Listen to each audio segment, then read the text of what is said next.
Peace and blessings, everyone. So I was on YouTube this morning and ran across one of the headlines on the front page. It's dealing with this woman who was killed over in Iran. And so there's sort of this outcry in Iran, and they're asking if there's going to be a world outcry because of this woman's death, and how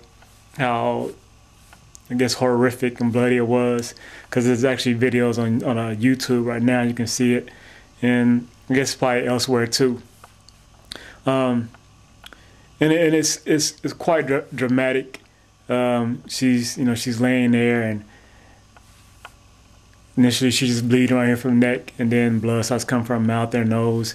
And I guess it could be either a father, husband, brother, relative, a male. He's yelling in another language, foreign language, yelling something to her. He tell he's in anguish and he's hurting. And so, like I said, it's really dramatic, and it gets you caught up in the feelings that you believe that he's feeling and whatnot. So it's sad and whatnot.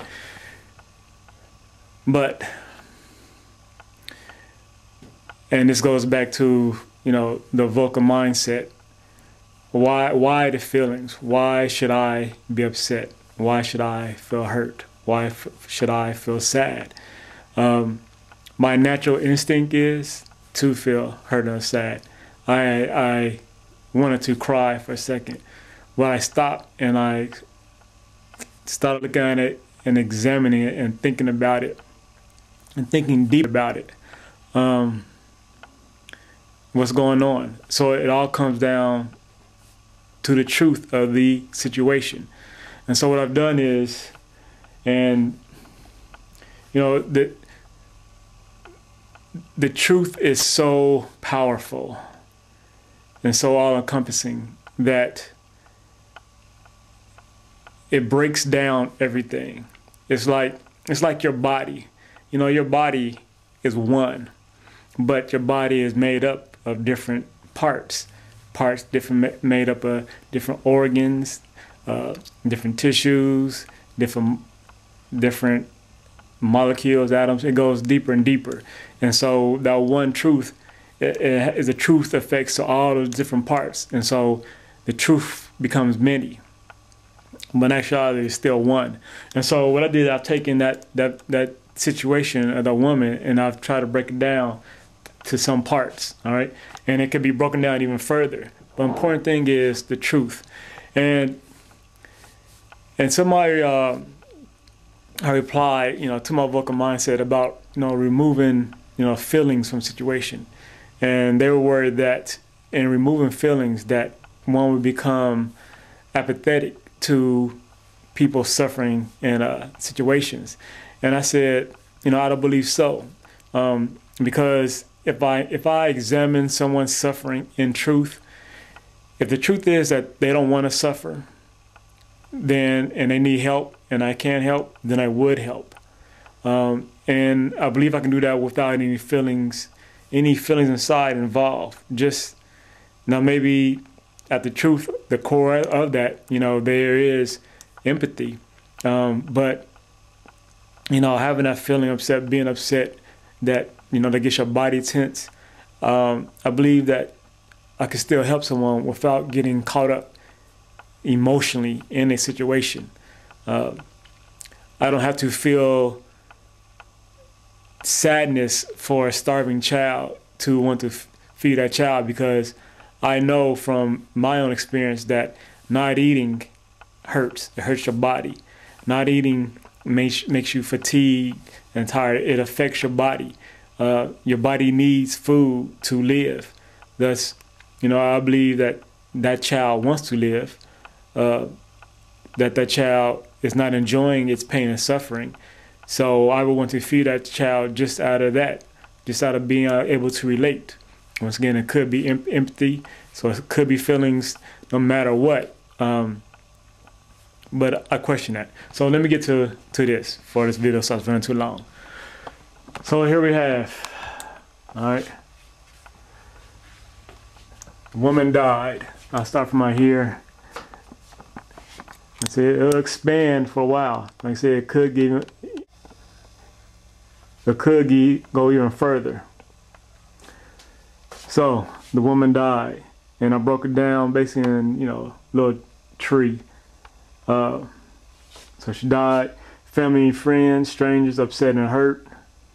And then there's those who don't care. All right? Why are they hurt? Family and friends, strangers, hurt, could loss a loved one for what could be perceived as nothing. And then strangers, because empathy, and could also be the same, dying for nothing. And then I put, you know, nothing in quotes, because, you know, the nothing is something. Ultimately, from her death, the call or the reasons for her, you know, her dying being there, the bigger cause was for, you know, the justice or democracy. And then she could also have significant effect for cause because of world outrage. So her death could mean something instead of actually nothing. Then we break down democracy. Is democracy a good or bad thing? Now they're calling for democracy. That's what they want, believing that it's good. But is it good or bad? All right, the good side is because you say people have a say-so, and the majority rules.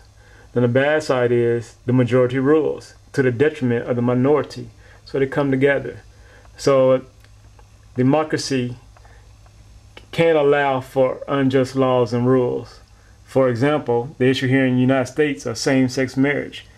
All right, where by vote, you know, people said people of same sex can't get married.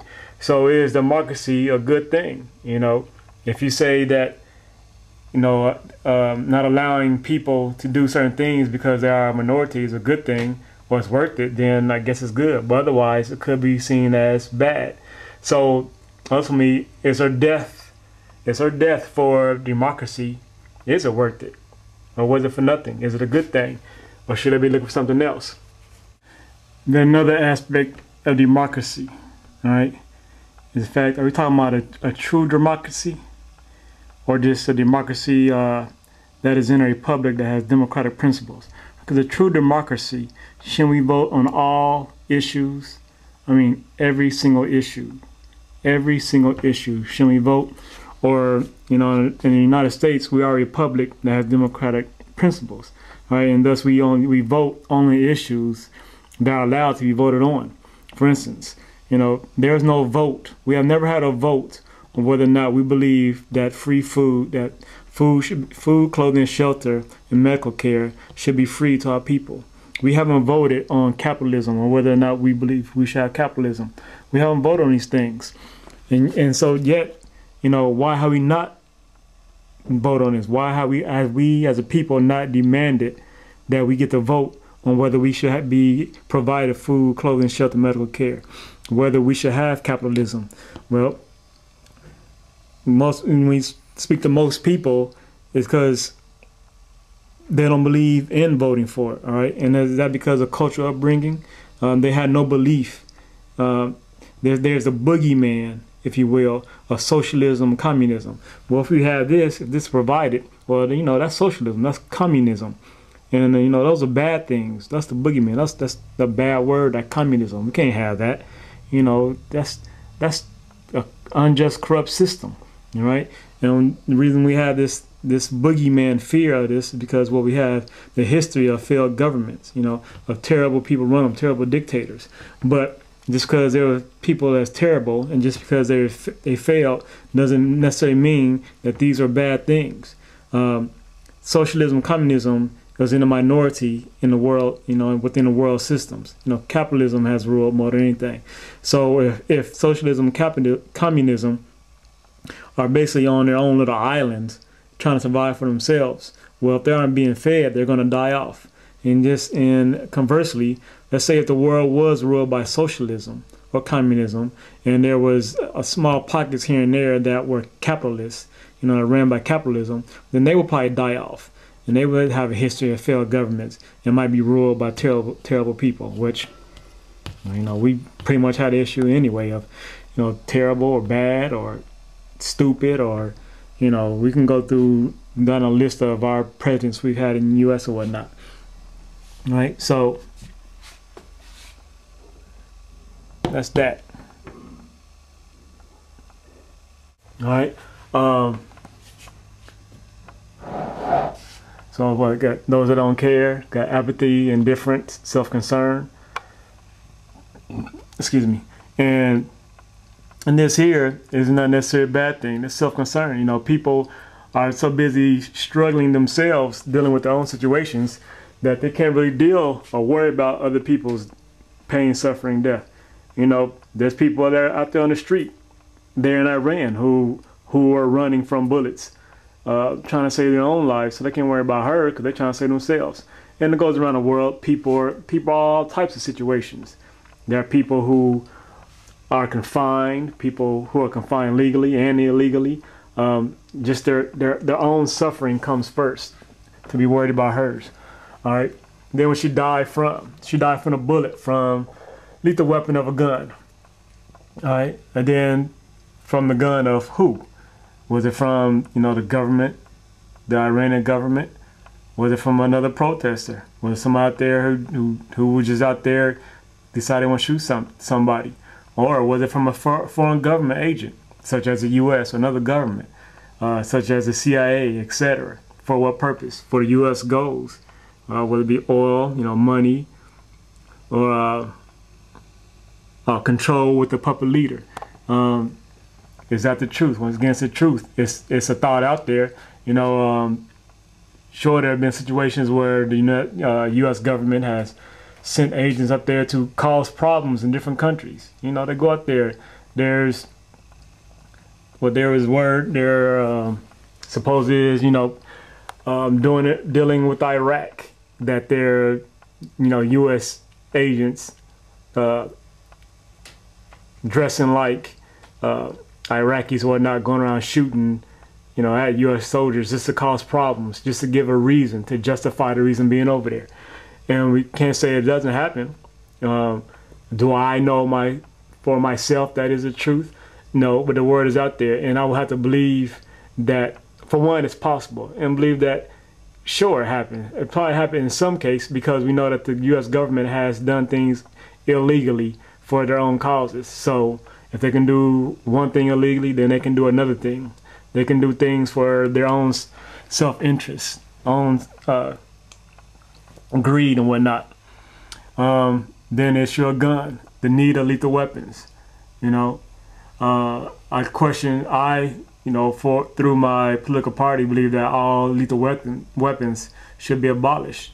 Because then you have them, and a lethal weapon can be used for non-life-threatening situations. You know, just like it's an everyday situation. A policeman pulling over somebody for a speeding ticket, or, you know, somebody being disrespectful to a police officer. And what does the police officer have? You know, nowadays some of them have, you know, they have a baton, or they might have a tasers, but ultimately, you know, they had a gun, and that gun, its whole purpose is to take your life, and it could be for nothing that is really worth it. You know, taking that woman's life, she didn't have, she might not have had a weapon, she might have. It seems like, you know, most people don't. They might have rocks at the most. So is it fair to use a gun against a rock?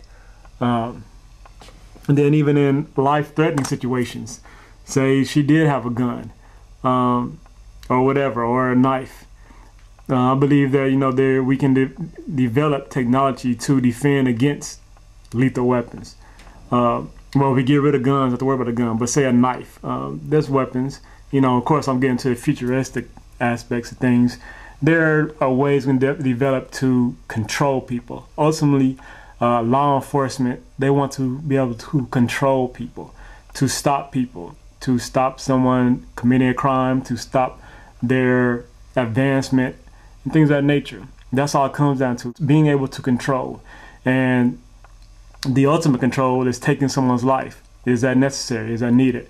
I don't believe so. I believe we can find other methods to be just as effective to stop someone, to control them without taking their life.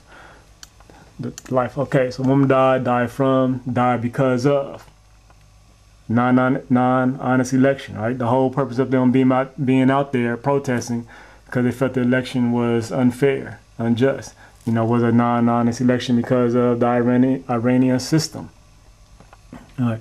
Non-selection, wanting one candidate over the other. Why? Because believing one is unjust. What's his name? Ahmadinejad. I forget what it is. The current, what is he? Is he the president of Iran? Because he is not the one that has ultimate power. It's the Shah that has the power. It's the government has religious control. So our Iranian system really, the religious cleric is the one that really has the true power and say so. All right. So like I said, you got one unjust. Is that the opinion of truth? Is is he crazy? Some think he's crazy. Is it true? Is the truth of his opinion? And same for other guy that they want to bring in. I don't know his name, but I know I was watching on Real Time. Yeah, Bill Maher.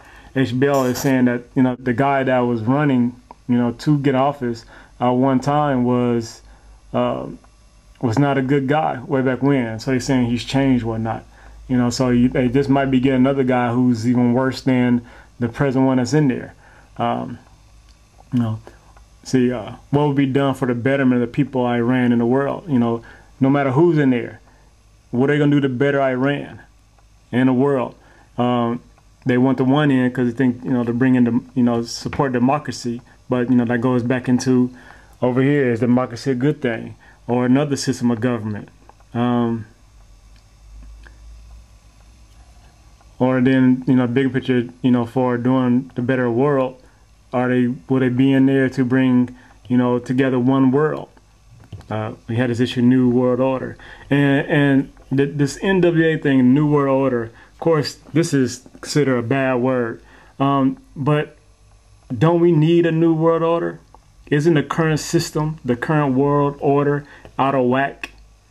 That's why we have all these wars going on around here. Don't we need to come together as one? Don't we need something new? And we can come out of this. It's sort of frightening because it's sort of set up for a self-fulfilling prophecy. If someone comes saying, "Hey, let's come together as one," such as that we need a new world order. Well, it's already out there that, hey, a new world order is an evil thing. So you won't want to accept it because you believe ultimately it's going to be evil. So once again, this branch keep going. Is a new world a good thing and bad thing? What's the truth? Is there Illuminati? Things of that nature. And then another thought is, let's say there is, those people who are in charge, the Illuminati, that rich group of people who are supposed to be ruling the world. Well, if the New World Order is going to be a bad thing, but ultimately it's going to happen, well, wouldn't the best thing be for us to come together to determine ourselves what the New World Order is, to say for ourselves what this is going to be, to establish this ourselves, so that we know that is thus just and not unjust for having those that minority get in power and control and hold the rest of the world down. All right, so like I said, I can keep going. Then back up here, non-selection, Iranian system is under religious control in actuality, the religion of Islam. Then we have Islam, then we have the true Islam or cultural Islam. And then under true Islam, because you go to different countries and they have different laws, different ways of doing things, different interpretations of the Quran or whatnot. True Islam, there's those who say true Islam is peaceful. That it isn't about the suicide bombers. That's those aren't true Muslims. Those are ones who practice true Islam. That the true definition of a jihad is an internal battle within yourselves, doing right and wrong, not a war that you go against other people, against infidels. No, it's about you fighting within yourself, wanting to do what's right, what's just, killing within yourselves those things that aren't just. Then true Islam, you have the control by Sharia law. And these laws, Sharia law, there's stoning of women in this law. There's discrimination against women. in this law, or is this law, the Sharia law, really just part of the cultural Islam? All right, and within these, the Islam, Islam, the truth of Islam, and then the lies are being perpetrated. Is Islam itself the truth, or is it a lie? And so, and then we can keep just breaking it down, and that's what happens. It breaks down, get down to the fundamental element of truth, breaks everything down, and then ultimately, you have to ask yourself these questions, and seek for the truthful answer. Ultimately, you're upset over here, but what are you going to do about it? You're upset, but really, why are you upset? Are you going to do anything about it? Are you going to do anything to change the world and make it better? Or, are you going to say, hey, we need to stand up for democracy, but not admitting that democracy is a bad thing, that it's unfair and unjust? Keep going. Are you a Muslim, or do you practice Islam? Are you going to keep practicing Islam with all these things that happen with Sharia law that is allowed to occur, or the cultural? Keep supporting your government who does things unjust, who goes into other countries and tries to control what they do, and goes in to create wars just for materialistic purposes, for oil, for money, things of that nature. So it's all about truth. All right, gotta get to it. Gotta break it down, get to it, ask yourself what it is, and seek it. Break it down within yourself. All right. God bless everyone. Peace and love. Oh, I forgot. I missed one part in here. I just realized this. Back to this woman. The woman died. Was she a good person or a bad person? And then what does good mean? All right. She may have, her death now may have prevented future good acts by her. What is good? Love. She loved her. Did she love everybody? Was she empathetic? Did she stand up for truth? What is good? Or was she a bad person? If she was a bad person and she died, then maybe it's for the better, because maybe it prevented future bad acts by her. What is bad? Maybe she was a hateful person. Maybe she was a racist. Maybe she hated Americans. Maybe she hated blacks. All right. Maybe she was apathetic towards other people suffering. Maybe she's a bad person. Maybe she abused children. Maybe she's a liar. All right. And this is the truth. This is only getting to the truth of the matter, truth of her. So that's it.